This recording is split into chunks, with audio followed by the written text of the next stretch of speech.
جب سارا یہ ماجرا شروع ہوگا تب سمجھ میں آئے گی جیسے کہ شروع ہوگا۔ دوسری چیز جو معاشرے کی کمی ہے، اللہ کی نعمتیں ہمارے پاس ہیں، ہم ان نعمتوں کی شکر گزاری نہیں کرتے ہیں، ان کی قدر نہیں کرتے ہیں۔ اللہ نے کہا، کیا کہا؟ ان شکرتم لازیدنکم، اگر تم میری نعمتوں کی قدردانی کرو گے، نعمتوں کا شکریہ ادا کرو گے، لازیدنکم، میں تمہیں اور بڑھا کر کے دوں گا۔ اللہ نے بہت زیادہ ہمیں نعمتیں دی رکھی ہے، لیکن ہم ناشکر ہیں۔ کیوں ناشکر ہیں؟ آپ نے کہہ دیا مفتی صاحب کیسے ناشکرہ بنا دیا؟ ناشکر اس لیے اللہ نے جتنی نعمتیں دی ہیں وہ نعمتوں پر قناعت نہیں ہے۔ کتنی رکعتیں ہم نے اللہ کے لیے شکرانے کے طور پر پڑھے، اگر فرض پڑھ لیا تو سمجھتے ہیں اللہ پر ہم نے احسان کر لیا۔ ہم نے شکرانے کے کتنے رکعتیں پڑھی ہے اب تک؟ کوئی انسان بتائے ہم نے اللہ کے لیے اللہ کی نعمتوں پر۔ آج لوگ پریشان ہیں اور یہ کہتے ہیں اتنے پیسے ہیں، اتنی کمائیاں ہو رہی ہیں، اتنی آمدنیاں ہو رہی ہیں، ایک نہیں چار پانچ آمدنیاں انسان کے پاس ہوتی ہے اور ایک گھر چلانا اس کے لیے مشکل ہوتا ہے۔ کیوں؟ اس لیے کہ اللہ کی نعمتوں کی شکر گزاری ہم نے کی۔ کیا مطلب؟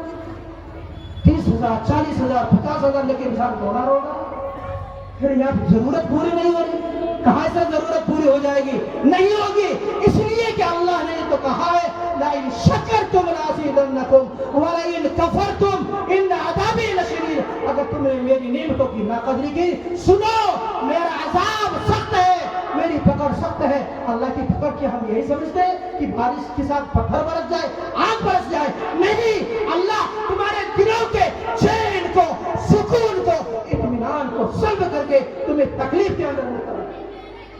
لیکن شکرتم لازیدنکم۔ تیسری چیز، معاشرے کی بہت ساری خرابیاں ہیں، شراب نوشی ہی نہیں، بہت ساری خرابیاں ہیں، لیکن میرے بزرگوں آگے آنا ہوگا۔ ہم بہت تیسری بات جو کمی ہے، ہمارا معاشرہ درست نہیں ہوتا ہے، اس وجہ سے کہ ہم گناہ تو کرتے ہیں لیکن گناہ پر نادم نہیں ہوتے، گناہ پر شرمندہ نہیں ہوتے۔ اگر کہا جائے بھائی یہ گناہ ہے تو تقاضا یہ تھا کہ انسان فوراً گناہ کو چھوڑ دے اور توبہ کر لے کہ اللہ اب تک معلوم نہیں تھا کہ شراب گناہ ہے، یا اللہ آج میں نے سنا کہ شراب گناہ ہے، میں آج اس توبہ کرتا ہوں۔ آج انسان اللہ کے سامنے رو لے، یا اسی طرح سے جھوٹ ہے، غیبت ہے، چوری ہے، ڈکیتی ہے، یا دوسرے کا مال ناجائز طریقے پر کوئی کھا رہا ہے، اگر انسان کو معلوم ہو جائے فوراً ان گناہوں پر انسان شرمندہ ہو، نادم ہو، اللہ سے توبہ کرے، رو لے اللہ کے سامنے۔ میرے بزرگوں اللہ معاف بھی کر دے گا۔ اگر اس تفصیل میں جائے تو وقت بہت درکار ہے۔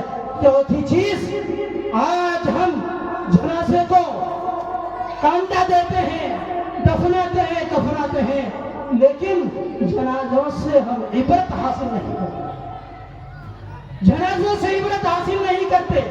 حالانکہ ہر جنازہ مجھے بھی اور آپ کو بھی، ہر انسان کو، چاہے وہ چھوٹا ہو یا بڑا ہو، مرد ہو یا عورت ہو، ہر ایک کو یہ میسج اور یہ پیغام دے کر کے جاتا ہے کہ دیکھو غرور کے اندر مت رہو، یہ صرف میرا موقع نہیں، جس جگہ پر آج میں ہوں کل تمہیں بھی آنا ہے۔ میرے بزرگوں موت کا ٹھکانہ کسی کو نہیں، موت کے بارے میں کسی کو نہیں۔ آج ہم اس قدر جرأت کے ساتھ اللہ کی نافرمانیوں میں تلے ہوئے ہیں، ایسا لگتا ہے کہ ہم نے اللہ سے معاہدہ کر لیا ہے، یا اللہ نے ہمیں کوئی پرچی دے رکھی ہے، ہاں تمہیں بڑھاپے تک موت نہیں آئے گی۔ اس طرح سے نڈر ہو گئے ہیں، ارے موت آئے گی، موت کا وقت معلوم نہیں، اس کے باوجود ہمارے اندر اتنی جرأت کہ موت کے خلاف جنازے کو کاندھا دینے کے باوجود، جنازے کو کفنانے کے باوجود اور دفنانے کے باوجود ہمارے دلوں کے اندر کوئی حقت داری نہیں ہوتی، گناہوں کو چھوڑنے کا ہمارے اندر احساس نہیں ہوتا۔ ہم نے کبھی یہ عزم نہیں کیا کہ اللہ کل تو ہمارے ساتھ بھی یہی عشرہ ہونا ہے، کل تو ہم بھی یہاں پر پڑے رہیں گے۔ یہ دوست داریاں، یہ چاہنے والے، ہاں یہ کہنے دو، وہ ماں جس نے 9 مہینے اپنے پیٹ کے اندر رکھ کر ساری تکلیفوں کو برداشت کر کے ہمیں جنم دیا، جس نے دودھ پلایا، پرورش کی، ساری نزاکتوں کو اور ساری حرکتوں کو برداشت سے کیا، لیکن جس وقت میرے جسم سے میرے روح کا رشتہ ٹوٹ جائے گا تو دنیا سے رشتہ ٹوٹ جائے گا۔ بھائی بھی اب بھائی کہنے کے لیے تیار نہیں، اب کوئی بیٹا بھی اپنے باپ سے محبت کے لیے تیار نہیں، ماں بھی اپنے بیٹے کے جنازے کو 10 اور 12 گھنٹہ اپنے گھر میں رکھنے کے لیے تیار نہیں۔ اب وہ ماں رو رہی ہے، جدائی کا غم دل کا اندر ٹوٹا ہوا ہے، لیکن ساتھ ساتھ فکر ہے کہ فوراً اس کو یہاں سے دور کیا جائے، ان کو دفنایا جائے۔ کیوں؟ اس لیے کہ ہمارے جسم سے ہماری روح کا رشتہ ٹوٹ گیا۔ معلوم یہ ہوا میرے بزرگوں، یہ دنیا کی کہانی اس وقت تک ہے، چاہنے والے اس وقت تک ہے، ماں بہن بھائی بیٹے اس وقت تک ہے، جب تک کہ میرے جسم کے ساتھ میری روح کا رشتہ ہے۔ اور اگر روح الگ ہو گئی، آنکھ موجود، کان موجود، آنکھ موجود، پیٹ موجود، پیر موجود، سر موجود، ناک موجود، دانت موجود، لیکن میرے بزرگوں سارا جسم موجود ہونے کے باوجود صرف روح نکل جاتی ہے اور پورے جسم کو نہلا دھلا کر کفنا کر کے مٹی کے نیچے دبا دیتے ہیں۔ کبھی ہم نے سوچا کہ ہمیں بھی اس مرحلے سے گزرنا ہے؟ اگر ہم اس بات کو سوچیں گے اور اپنی زندگی کا جز بنا لیں گے تو روزانہ ہم اپنے گناہوں کا اور اپنی نیکیوں کا محاسبہ کریں گے۔ جب نیکیوں کا محاسبہ کریں گے، گناہوں کا محاسبہ کریں گے تو پھر گناہوں کو چھوڑنے کا جذبہ پیدا ہوگا۔ جب تک ہم گناہ نہیں سمجھیں گے تب تک گناہ سے توبہ کرنے کا قرآن کریم کے اندر اللہ تبارک و تعالیٰ نے ارشاد فرمایا وَتَعَاوَنُوا عَلَى الْبِرِّ وَالتَّقْوَىٰ وَلَا تَعَاوَنُوا عَلَى الْإِثْمِ وَالْعُدْوَانِ۔ آج ایمان ہمارے پاس ہے، لیکن ایمان کی جو بنیادی چیزیں ہیں، میرے بزرگوں باتیں بہت ساری کہنی تھی، لیکن کیا کریں، وقت کا تقاضا ہوتا ہے۔ کیا کیجیے، وقت ساتھ بھی نہیں لیتا، لیکن ہمارا معاشرہ ہمیں یہاں بیٹھ کر کے ان برائیوں کو بولنے پر مجبور کر دیتا ہے۔ کیوں؟ اگر اس چیز کا احساس ہمارے اندر نہ ہوتا اور یہ ہماری ذمہ داری نہ ہوتی تو ہم کبھی یہاں پر آ کر کے اپنے معاشرے کی خرابیوں کو نہیں بیان کرتے۔ کیوں؟ اس لیے کہ یہ بے شرمی کی بات ہوتی ہے کہ کوئی انسان اپنے گھر کی برائیوں کو لوگوں کے سامنے بیان کرے، لیکن ہم مجبور ہیں، یہ دینی فریضہ ہے۔ آج لوگ ایمان کا دعویٰ کرتے ہیں، لیکن ایمان کے جو بنیادی چیزیں ہیں وہ عقیدے، آج جب ہم اس ماحول میں بیٹھے ہیں، معاشرے میں بیٹھے ہیں، سنتے ہیں کہ لوگ ایسے خرافات کے اندر ملوث ہیں جن خرافات کا تعلق براہ راست نہیں لیکن بالواسطہ شرک سے ہے، جس کے بارے میں اللہ نے یہ فرما دیا، کیا فرمایا کہ اللہ تعالیٰ شرک کے علاوہ ہر گناہ کو معاف کر دے۔ شرط یہ ہے کہ انسان توبہ کر لے، شرک کو اللہ معاف نہیں کرے۔ آج لوگوں کو خواب نظر آتے ہیں، لوگ منتیں مانتے ہیں، کیسی منتیں؟ گناہوں کی نظریں مان رہے ہیں۔ اور جسے گانا سننا میرے بزرگوں، وہ ہمارا نبی جس نبی کے ہم امتی ہیں، اس نبی کا مشن تھا گانوں کو ختم کرنا۔ خود نبی نے فرمایا میں دنیا کے اندر بھیجا گیا ہوں گانوں کو مٹانے کے لیے، گانوں کو ختم کرنے کے لیے۔ آج بے شرمی کے ساتھ یہ بات کہنی پڑ رہی ہے، اسی نبی کا امتی یہ کہتا ہے کہ ہم نے گانے کے لیے نظر مان رکھی ہے، اس لیے ہم گان باری اٹھائے۔ کیا ہے؟ اگر جانکاری نہیں تو سنو، نظر منت، کسی گناہ کے چیز کی منت اور نظر ماننا جائز ہے۔ کسی گناہ کی چیز کہ اگر کسی نے نظر مانی، پہلی بات تو یہ ہے کہ گناہ والی چیزوں کی نظر ماننا ہی جائز نہیں ہے، دوست نہیں ہے۔ لیکن اگر کسی نے نہ جاننے کی وجہ سے، بھولے سے اس طرح کسی گناہ کی نظر مان لی تو اس کو پورا کرنا بھی جائز نہیں ہے۔ نظر کا پورا کرنا اس وقت جائز ہے جبکہ وہ نظر اللہ اور اللہ کے رسول صلی اللہ علیہ وسلم کی شریعت کے مطابق ہو۔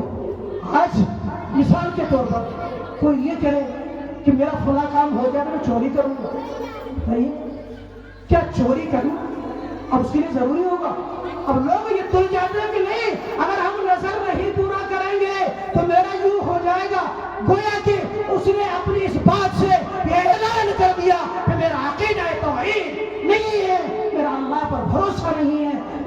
جب یہ دے رہا ہے انہیں یہ بتایا جاتا ہے یہ گناہ کا نظر ماننا اور گناہ کی منت ماننا جائز نہیں ہے، اور اگر کسی نے مان بھی لیا تو اس کو پورا کرنا درست نہیں ہے۔ اس کے باوجود انسان اگر کرنے کے لیے آ جائے منع کرنے کے باوجود، اس کا مطلب یہ ہے کہ وہ اللہ کے ساتھ جنگ کا اعلان کر رہا ہے۔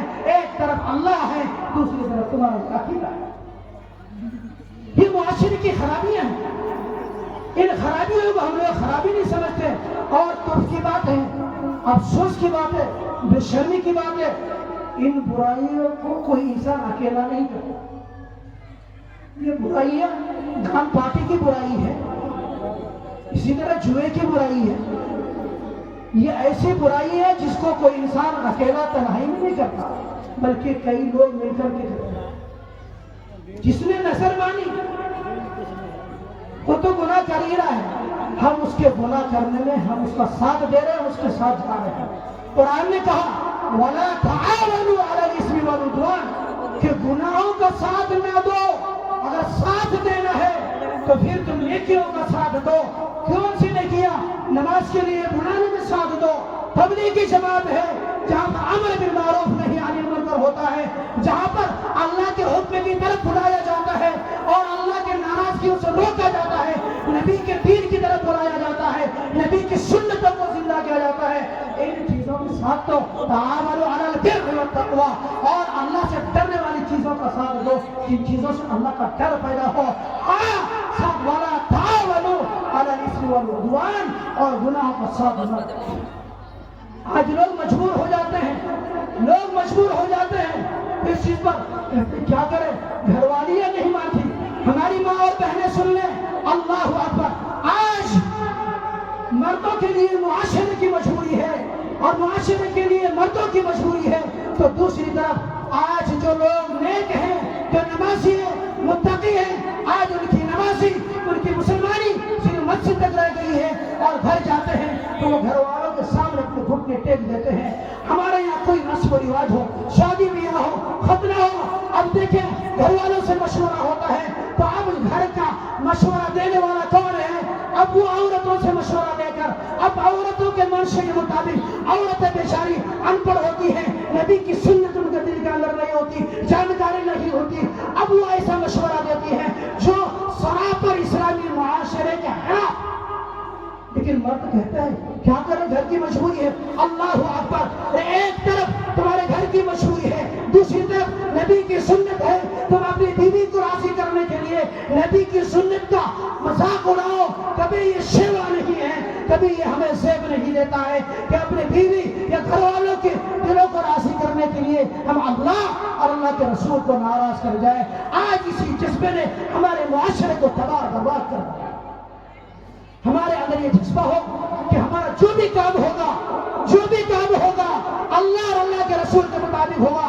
اب اللہ اور اللہ کے رسول اور ان کی شریعت کے مطابق، اسلام اور قرآن کے مطابق جو بھی مشورہ ہوگا، چاہے بھائی کا ہو، چاہے باپ کا ہو، چاہے بیوی کا ہو، چاہے ماں کا ہو، چاہے کسی مولوی کا ہو یا عالم کا ہو، مفتی کا ہو، ہم دیکھیں اگر شریعت کے مطابق ہے، نبی کے مطابق ہے تو اس مشورے کو مانیں گے، اور اگر وہ مشورہ اللہ اور اللہ کے رسول صلی اللہ علیہ وسلم کے خلاف ہے، چاہے وہ کوئی مفتی ہو یا عالم ہو یا گھر کا کوئی اور فرد ہو، اس مشورے پر عمل کرنا درست نہیں۔ لا طاعۃ لمخلوق فی معصیۃ الخالق، اللہ کی ناراضگی میں اللہ کی ناراضگی مول لے کر کسی بھی بندے کی بات اور فرما برداری جائز نہیں کریں گے۔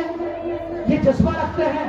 آج میرے بزرگوں معاشرے کو سدھارنے کے لیے بس یہی ہے کہ ہم دیکھیں اپنے گھروں میں، اپنے ماحول میں، قبیلے میں، خاندان میں، برادری میں، گاؤں میں، علاقے میں سنتوں کو زندہ کرنے کا جذبہ پیدا کرنا، قرآن کی تعلیم کا جذبہ پیدا کرنا، اور یہ ساری برائیاں ختم اس وقت تک نہیں ہوگی جب تک کہ ہمارے اندر تعلیم نہیں ہوگی۔ تعلیم، اصلاحی معاشرہ و تعلیمی بیداری، تعلیم کو جگانا۔ بڑی خوشی کے ساتھ ایک بات کہہ رہا ہوں، لیکن ساتھ ہی ساتھ بیٹھے ہوئے افسوس بھی ہو رہا۔ میں گھر سے نکلا، اللہ کا فضل ہے، آج سے چند سال قبل ہم لوگ گھروں سے آتے تھے، جلسوں میں جاتے تھے یا کہیں پر جاتے تھے، لیکن یکا دکا دو چار گھرانے سے ایک دو برقعے نظر آتے۔ آج اسی تعلیم کی بنیاد پر، اسی تعلیمی بیداری کی بنیاد پر اللہ کا فضل ہے وہاں سے ہم یہاں تک آئے، برقعے ہی برقعے نظر آئے، لیکن افسوس صرف دینی جلسوں کے لیے برقعے نہیں، اور صرف مدرسے میں پڑھنے اور مدرسے میں جانے تک کے لیے برقعے محدود نہ ہو، یہ برقعے ہر شعبے میں ہو۔ خاص کر کے جب شادی بیاہ کے موقع پر ہم لوگ جاتے ہیں، تقریبیں ہوتی ہیں، یہی جو ماں اور بہنیں ہیں جو آج برقعے کے ساتھ یہاں پر آئی ہیں، ہمارے گھر کے اندر شادی بیاہ، ہمارے گاؤں کے اندر، ہمارے علاقے کے اندر شادی بیاہ کا پروگرام ہوتا ہے، اس وقت برقعے وہاں سے غائب ہو جاتے ہیں، وہی ماں اور بہنیں ہیں۔ کیا بات ہے، کیا شریعت نے یہ ہمیں کہا کہ جب جلسے میں جاؤ برقعے میں جاؤ، شادی اور بیاہ کا موقع ہو، حالانکہ اس وقت بھی اور آپ کے سامنے غیر محرم لوگ آتے ہیں۔ اس لیے میرے بزرگوں، میری خواتین ماں اور بہنیں، آپ بھی سنیں، آپ اس برقعے کا اہتمام کریں۔ جس طرح سے ہمارے مسلمان مردوں کے لیے نماز کی ضرورت ہے، اسی طرح سے آپ کے لیے بھی نماز کی ضرورت ہے۔ آج ہماری ماں بہنوں کے پاس نماز کے لیے وقت کیوں نہیں؟ اللہ اکبر، اللہ نے اتنے احسانات کر دیے ہیں، اتنے احسانات، اتنے انعامات۔ آج سے 10 سال قبل کیا 5 سال پہلے کی بات ہے، اگر گھر میں کوئی مہمان آتا تو مہمان کی چائے کے لیے ہماری ماں اور بہنوں کو آدھا گھنٹہ کا وقت لگتا تھا، اس لیے کہ ان کو چولہا جلانا ہے، لکڑی لانی ہے، چولہا جلاتے جلاتے 5 منٹ، چائے بنتے بنتے 10 منٹ لگ جاتے، 15-20 منٹ کا یوں ہی نکل جاتا۔ آج اللہ نے راحت بھی دی ہے، وقت کو بچایا ہے، اس وقت کو اللہ کے لیے لگا دو۔ جب تک اللہ کے لیے نہیں نکالو گے وقت یوں ہی نکل جائے گا، پھر ضرورت تب بھی پوری نہیں ہوگی۔ ذرا دیکھو تو صحیح، چائے بنانی ہے 5 منٹ کا کھیل ہے، آدھا گھنٹے کا وقت پہلے لگتا تھا صبح کی چائے میں، آج 5 منٹ کا کھیل ہے، 25 منٹ کا وقت روزانہ جو آپ کے پاس صبح کے وقت آتا ہے کہاں گیا؟ کیا آپ کو یہ توفیق ہوئی کہ 5 منٹ قرآن کریم لے کر چلے گئے؟ 5 منٹ اللہ اکبر، جس قرآن سے معاشرہ بنتا ہے، جس قرآن سے ایمان بنتا ہے، آج قرآن سے دوری یہی معاشرہ تھا، یہی ماحول تھا کہ ایمان والوں کے معاشرے سے، ایمان والوں کے ماحول سے صبح کے وقت جو قرآن کریم کی آواز آتی تھی، ماں اور بہنوں کے ہاتھوں میں بھی قرآن ہوتا تھا۔ آج قرآن بالکل ناپید ہو گیا ہے، گھروں سے قرآن اڑ گیا ہے، ہاتھوں سے قرآن غائب ہو گیا۔ کیوں؟ اس لیے کہ موبائل ہاتھوں کے اندر آ گیا ہے، اور موبائل اللہ صرف ماں اور بہنوں کے لیے ہماری اولاد کے لیے، جہاں ان کے لیے راحت ہے ہمارے لیے بھی تھوڑا وقت کو نکالا قرآن کریم کے لیے، کم سے کم صبح کے ہر مسجد کے اندر ماحول تو بنا لیں، ہر مسجد کا ماحول بن جائے، صبح فجر کے بعد پہلا کام قرآن کریم کی تلاوت ہو۔ پورے معاشرے والے اگر یہ جذبہ بنا لیں تو پھر اس کا نور ہمارے گھروں تک پہنچے گا، برکتیں پہنچے گی، ہماری ماں اور بہنیں قرآن کریم کی تلاوت کریں گی، ورنہ پھر کیا ہوگا؟ وہی موبائل کے اندر سارا وقت گزر جائے گا۔ میرے بزرگوں، ایمان کے بہت سارے تقاضے ہیں، بہت سارے تقاضے ہیں۔ ایمان کے تقاضوں پر عمل کریں گے تو ایمان اس وقت ہمیں کام آئے گا جب ایمان کی ضرورت پیش آئے گی۔ کہاں ضرورت پیش آئے گی؟ مرنے کے بعد، مرنے کے وقت ایمان اس وقت محفوظ رہے گا جب ایمان کے تقاضوں پر عمل ہوگا، اور اگر ایمان کے تقاضوں پر عمل نہیں ہوا تو یاد رکھیے ایمان والے گھرانے میں ہونے کے باوجود موت کے وقت ایمان نصیب نہیں ہوگا۔ کیوں؟ صرف ایمان مطلوب نہیں ہے، قرآن نے کہا وَلَا تَمُوتُنَّ إِلَّا وَأَنْتُمْ مُسْلِمُونَ، تمہیں ہرگز موت نہ آئے مگر اس حال میں کہ تم ایمان والے ہو۔ ایمان کی حالت میں جس طرح دنیا کے اندر ایمان مطلوب ہے، ایسے ہی موت کے وقت بھی ایمان مطلوب ہے۔ موت کے وقت ایمان اس وقت ہمیں کام دے گا جب ایمان کے تقاضوں پر عمل کریں گے، اور اگر اس کے تقاضوں پر عمل نہیں کریں گے میرے بزرگوں یہ ایمان کام نہیں آئے گا۔ یہ ایمان کا دعویٰ ہے، اس لیے کہ ایمان اس انسان کا ساتھ نہیں رہ سکتا جس کی زندگی کے اندر ان کے موت کا ساتھ نہیں دے گا، نہیں دے گا۔ اگر ہم اور آپ یہ جذبہ رکھتے ہیں کہ ہم جس وقت دنیا سے جائیں ہمارا آخری کلمہ لا الہ الا اللہ محمد رسول اللہ ہو تو ہمیں ایمان کے تقاضوں پر عمل کرنا ہوگا. نمازیں اپنی زندگی کے اندر لانی پڑے گی. میرے بزرگوں ایک مثال دے کر اپنی بات ختم کرتا ہوں. میرے پاس یہ موبائل ہے. یہ موبائل مجھے کام دے گا، صرف خرید کے رکھنا کوئی کمال نہیں ہے. موبائل میں نے خریدا، آپ نے بھی خریدا، موبائل آپ کے پاس ہے یا نہیں؟ آپ نے اس کے تقاضے کو پورا نہیں کیا، چارج میں نہیں لگایا، چارج پورا ختم ہو گیا، موبائل آپ کے جیب میں ہے، موبائل آپ کے ہاتھ میں ہے، موبائل میرے ہاتھ میں ہے، لیکن چارج نہ ہونے کی وجہ سے موبائل بند ہو چکا ہوگا. مجھے ضرورت پڑ رہی ہے اپنے گھر والوں سے بات کرنے کی، لیکن بات نہیں ہو پا رہی. کیوں؟ اس لیے کہ موبائل کا ایک تقاضا تھا کہ جب چارج ختم ہو گیا اس کو چارج میں لگا دیا جائے. دوسری ضرورت موبائل کی، ریچارج ختم ہو گیا، چارج تو ہے لیکن ریچارج ختم ہو گیا، ریچارج نہیں ہے. موبائل بھی ہے، موبائل میں نے بڑی حفاظت سے رکھا ہوا ہے، میرے جیب میں ہے، میرے ہاتھ میں ہے، لیکن ریچارج نہ ہونے کی وجہ سے ایک دن پہلے، 2 دن پہلے یا 2 منٹ پہلے ریچارج ختم ہو گیا. میں نے ریچارج نہیں کیا، مجھے گھر والوں سے بات کرنے کی ضرورت پڑ گئی، کسی دوست سے ملنے کی ضرورت پیش آئی، ضروری کام تھا. اگر وہ کام اس وقت نہ ہو کام بگڑ جائے گا، لیکن موبائل ساتھ نہیں دے گا. کیوں؟ اس لیے کہ جب موبائل کی ضرورت تھی ہم نے موبائل کی ضرورت کو پورا نہیں کیا. اب مجھے موبائل کی ضرورت ہے، موبائل نے میری ضرورت پوری نہیں کی. میں نے وقت پر موبائل کا ریچارج نہیں کیا، موبائل نے اس وقت کا ساتھ دیا. لیکن اگر میں نے وقت پر موبائل کا ریچارج کر لیا ہوتا، موبائل کا میں نے وقت پر ریچارج کر لیا، جیسے ہی مجھے گھر والوں سے ضرورت پڑی، کسی دوست سے بات کرنے کی ضرورت پڑی، فوراً میں کیا کروں گا؟ موبائل نکال کر کے بات کروں گا، بات ہو جائے گی، کام بن جائے گا، موبائل ساتھ دے گا. یہی میرے دوستوں موبائل کے تقاضے میں پورا کروں، موبائل میرا ساتھ ہے، موبائل میرے تقاضے پورا کریں گے. یہی حال ایمان کا ہے. ایمان والوں، ایمان کے تقاضوں پر عمل کرو گے، ایمان اس وقت ساتھ دے گا جب ایمان کی ضرورت پڑے گی. کہاں؟ موت کے وقت، قبر میں، حشر میں. اور اگر آج دنیا کے اندر ہم نے ایمان کے تقاضوں کو پورا نہیں کیا، موت کے وقت کلمے کی ضرورت پیش آئے گی، کلمہ نصیب نہیں ہوگا. قبر کے اندر کلمے کی ضرورت پیش آئے گی، کلمہ ہمارے پاس ہے نہیں، ہمارے پاس ساتھ کیا جائے گا. اس لیے میرے بزرگوں، میرے نبی نے جو طریقے بتائے ہیں ان طریقوں پر عمل کریں تو یہی ایمان کے تقاضے ہیں. اللہ مجھے اور آپ کو صحیح سمجھ کی توفیق عطا فرمائے، اور جو باتیں ہم نے کہی اور سنی ان تمام باتوں پر عمل کرنے کی توفیق عطا فرمائے. وآخر دعوانا الحمدللہ.